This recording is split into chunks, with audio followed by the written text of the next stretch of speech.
पाकिस्तान अपनी औकात भूल गया है। वो ये भूल गया है कि अगर भारत ने नजर भी उठाई तो लाहौर से पेशावर तक तबाही मचनी तय है। में आखिरी खबरें क्या आई थी? दुश्मन के दांत खट्टे कर दिए और 7 मुल्क टूट गया।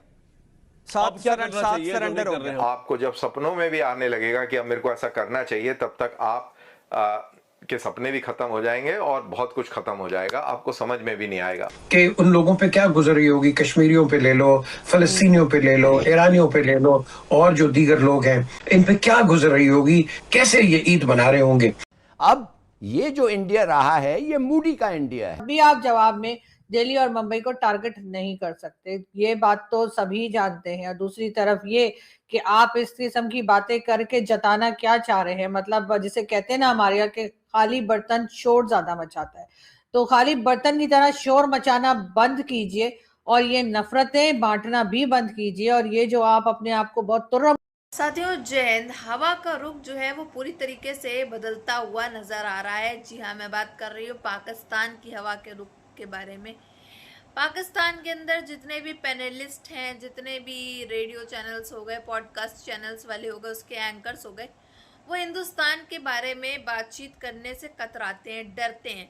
अगर सामने वाले ने उससे कोई पॉडकास्ट में कोई क्वेश्चन पूछ लिया हिंदुस्तान के बारे में, तो जो पूछा जाता है वो कभी उस चीज़ का जवाब नहीं देते। वो बात जो है वो डाइवर्ट कर देते हैं, बात घुमा करके पाकिस्तान पे आ जाते हैं। ये हिंदुस्तान के बारे में बातचीत करने से कतराते हैं और उसका जवाब देने से कतराते हैं, क्योंकि सच्चाई क्या है ये भी बहुत अच्छी तरीके से जानते हैं। लेकिन पाकिस्तान के हैं एंकर तो पाकिस्तान के बारे में बोल नहीं पाते हैं, क्योंकि पाकिस्तान फिर इनको अच्छे से बजा देता है। लेकिन अभी भी कई ऐसे रेडियो चैनल्स हैं, कई ऐसे पॉडकास्ट चैनल हैं जो अभी भी चल रहे हैं, लेकिन ये जल्द ही बंद करा दिए जाएंगे पाकिस्तान के ही द्वारा। या क्यों आपसे बात नहीं कर रहा है इस वक्त? पाकिस्तान एक इतनी बुरे तरीके से स्लाइड हो रहा है कि इनको गिरने दो। पाकिस्तान भारत को परमाणु बम की गिदड़ भभकी दे रहा है। पहली बात तो ये कि दिल्ली और मुंबई पे आप अटैक नहीं कर सकते, चाहे भारत आप पे अटैक कर दे तब भी आप जवाब में दिल्ली और मुंबई को टारगेट नहीं कर सकते। 1971 में आखिरी खबरें क्या आई थी? दुश्मन के दांत खट्टे कर दिए और 7 मुल्क टूट गया। 7 सरेंडर हो गया। आपको जब सपनों में भी आने लगेगा कि अब मेरे को ऐसा करना चाहिए, तब तक आप के सपने भी खत्म हो जाएंगे कि उन लोगों पे क्या गुजर रही होगी। कश्मीरियों पे ले लो, फलस्तीनियों पे ले लो, ईरानियों पे ले लो, और जो दीगर लोग हैं इन पे क्या गुजर रही होगी, कैसे ये ईद मना रहे होंगे। विक्टिमहुड का कार्ड हर वक्त खेला जाता है कि जी मुसलमानों का खून बहाया जा रहा है और इल्जाम धरा जाता है नॉन मुस्लिम्स पे। कलैप्स हो, केओस आए, ईरान और खलीजी ममालिक के दरमियान ताल्लुकात खराब हों। बात यह है कि जो आपका बुनियादी सवाल है, हमारे अंदर यूनिटी नहीं है। हमारे अंदर अगर सिर्फ यूनिटी आ जाए, खुदा की कसम इससे अच्छा आपको मजहब और इससे अच्छा आपको रवायतें पूरी दुनिया में नहीं मिलेंगी। लेकिन मैं जो चीज देख रहा हूँ ना कि इसमें मुझे ईरान जीतता हुआ नजर आ रहा है और उनका जो करेज है, ब्रेवरी है, दैट इज अनप्रेसिडेंटेड। पाकिस्तान अपनी औकात भूल गया है। वो ये भूल गया है कि अगर भारत ने नजर भी उठाई तो लाहौर से पेशावर तक तबाही मचनी तय है। इस मूर्ख आदमी को ये नहीं पता कि इंडिया ना इजराइल है ना अमेरिका है, इंडिया इंडिया है। इंडिया एक ऐसा कंट्री है जिसने अपनी शर्तों पर ऑपरेशन शुरू किया और अपनी शर्तों पर ऑपरेशन खत्म कर दिया, गिने चुने दिनों में और नपे तुले घंटों में पूरी कार्रवाई समाप्त कर दी। ना अमेरिका इस तरीके से कर पा रहा है, ना रशिया कर पा रहा है और ना इजराइल कर पा रहा है। और हम पाकिस्तान को, अगर इनकी ये गलत फहमी है कि अगर अमेरिका इजराइल उस पर हमला करेंगे तो ये इंडिया पे हमला कर देंगे, बासित जी ऐसा नहीं होने दिया जाएगा। आपको जब सपनों में भी आने लगेगा कि अब मेरे को ऐसा करना चाहिए, तब तक आप के सपने भी खत्म हो। अभी आप जवाब में दिल्ली और मुंबई को टारगेट नहीं कर सकते, ये बात तो सभी जानते हैं। और दूसरी तरफ ये कि आप इस किस्म की बातें करके जताना क्या चाह रहे हैं, मतलब जिसे कहते हैं ना हमारे यहाँ के खाली बर्तन शोर ज्यादा मचाता है, तो खाली बर्तन की तरह शोर मचाना बंद कीजिए और ये नफरतें बांटना भी बंद कीजिए। और ये जो आप अपने आप को बहुत तुर्रम खान समझ के बैठे हैं कि आप कहीं भी जाकर अटैक कर देंगे, कभी आप अफगानिस्तान के साथ झगड़ा मोल लेते हैं तो कभी आप भारत को धमकियां लगाते हैं, ये करना बंद कर दें। नजमुल साकिब साहब, ये ईद उन लोगों के लिए कितनी मुश्किल है, कितनी मुख्तलिफ है, जिन पर जंग मुसल्लत की गई है।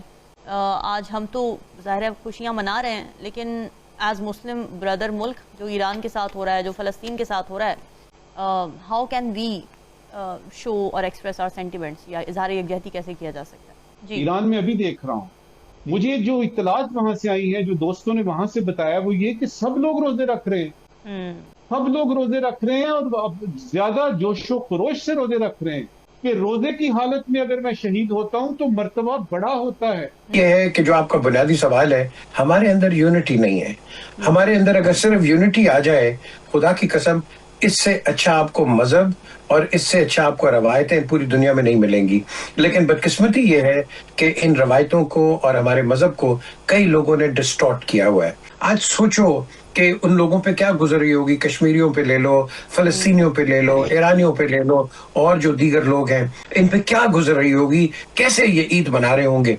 तो इनका वही हिसाब किताब है कि जो पठान कहते हैं ना कि जहां खुजली नहीं हो रही वहां भी खुजा रहे हैं कि इस वक्त भारत के साथ सच हमारा खुल्लम खुल्ला किसी किस्म का बहुत ज्यादा जैसे क्लैशेस नहीं चल रहे या बॉर्डर के ऊपर जो है वो एकदम अमन है। तो ऐसे में ये उठकर चाह रहे हैं कि भारत की साइड का बॉर्डर जो है वो भी एक्टिव हो जाए ताकि इन लोगों को एक फेस सेविंग मिल जाए। यहाँ पर जो कुछ हो रहा है, जिस तरीके से अफगानिस्तान के साथ लड़ाई चल रही है और अफगानिस्तान की तरफ से जो धमकियां दी जा रही हैं और साथ ही साथ इजराइल वगैरह का क्या हाल किया। ठीक है, कमजोर कंट्री होगी, छोटी कंट्री होगी, लेकिन कहीं ना कहीं ईरान ने ये जता दिया कि जी हम झुकने वाले नहीं है, हम बंकर में बैठने वाले नहीं है और हम डटकर लड़ेंगे, आखिरी सांस तक लड़ेंगे।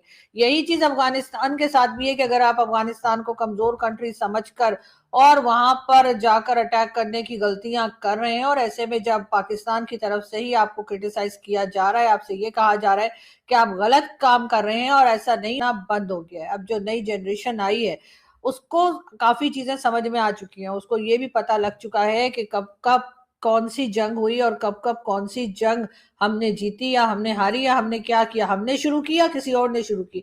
ये तमाम चीजें जो हैं वो अब नई जनरेशन को पता लग गई है। आप चाहे जितना मर्जी पाबंदी लगाइए, जितना मर्जी प्रोपेगेंडा कीजिए, उससे कुछ होने वाला नहीं है। अब यहाँ पर डॉक्टर बासित जो है बात वो कर रहे थे ईरान की बात। ईद है, पूरा रमजान इसी हालत में गुजारा है और जैसे नजमुल साकिब साहब ने बड़ी अच्छी बात की कि वो रोजे भी रख रहे थे और उनका जो करेज है, ब्रेवरी है, दैट इज अनप्रेसिडेंटेड। मुझे नहीं पता अनप्रेसिडेंटेड है कि नहीं, मगर उनको लड़ना है और लड़ रहे हैं और बिल्कुल सही है कि अगेंस्ट ह्यूज ऑड्स, मगर फिर भी वो लड़ रहे हैं। तो मजे की बात है कि वो कह रहे हैं कि हम लड़ते रहेंगे, तो मेरे ख्याल में इंशाल्लाह जीतेंगे एक ना एक दिन। उधर पाकिस्तान के साथियों, आपने नोटिस किया होगा कि पाकिस्तान के अंदर जितने भी पैनलिस्ट हैं, जितने भी पॉडकास्ट वाले हैं, जितने भी रेडियो वाले सब हैं, इनसे अगर सवाल कुछ पूछा जाए हिंदुस्तान के बारे में, ये जो है अपना बात कंटिन्यू रखेंगे, लेकिन हिंदुस्तान के बारे में जो पूछो वो बात बताने से लोग काफ़ी ज़्यादा कतराते हैं, या फिर ये तो बात डाइवर्ट कर देंगे या तो उस टॉपिक को ही आगे बढ़ा देंगे। आखिर ऐसा क्यों करते, क्या इनको डर है, क्यों इतना डरते हैं? इनको बेसिकली ये डर है कि कहीं इनको भारत से, हिंदुस्तान से कोई रॉ वाला ना देख रहा हो, और भारत के खिलाफ अगर इन्होंने कुछ बोल दिया, एंटसंट बातें कर दी, तो रही रॉ वाले वहीं इनका रास्ता ना नाप दे किसी दिन। फिर अब खबरें आएंगी, लो ये फलाने साहब थे जिनको मार दिया गया, चल रहे थे घर गिर गए, या फिर आप कह लें कि चलते चलते इनको कोई गली मार के चला गया, बम मार दिया इनके ऊपर। तो इस वजह से ये काफ़ी ज़्यादा कतराते। लेकिन कई ऐसे अभी भी रेडियो चैनल्स हैं, पॉडकास्ट चैनल्स हैं जो अभी भी चल रहे हैं पाकिस्तान के अंदर। लेकिन आपने देखा होगा, जैसे आप बात करी जाए फॉर एग्जांपल लाल टोपी की, तो लाल टोपी पहले जो है वो वीडियो बनाया करता था, पूरे चैनल में अपने फेस वगैरह सब दिखाया करता था। आजकल क्या करता है, फोटो डाल देता है, अपना ऑडियो डाल रहा है, अपना चेहरा वो क्यों नहीं दिखा रहा? आखिर डर है हिंदुस्तान का, रॉ से डरते हैं, तभी तो वो ज़्यादातर आपने देखा हो लाल टोपी जो है वो गजवा हिंद की बातें करता है, रॉ की साजिश है, रॉ का ये है, रॉ का वो है, रॉ के बारे में ये बोलता भी है, और रॉ से इतना इसका डर भी लगता है कि अपना चेहरा नहीं दिखाता है आजकल अपने चैनल के अंदर, पॉडकास्ट के अंदर। तो हिंदुस्तान का खौफ जो है वो पाकिस्तान के कोने कोने में हर किसी को काफ़ी ज़्यादा है, और ये तो अब पूरी तरीके से सबूत के साथ जो है वो सामने आ रहा है। हालात ख़राब हैं, और ये जो उल्टे सीधे अंटे संटे बयान दिया करते हैं, तो इनको लगता है कहीं हमारा रास्ता नाप दिया जाए अगर हम बोलेंगे तो हिंदुस्तान के लिए। इससे बेहतर है कि हम बात ही पलट दें, ना ही बोले, क्योंकि एक तरफ से पाकिस्तान बजाएगा, दूसरी तरफ से रॉ वाले भी बजा सकते हैं हमारे को।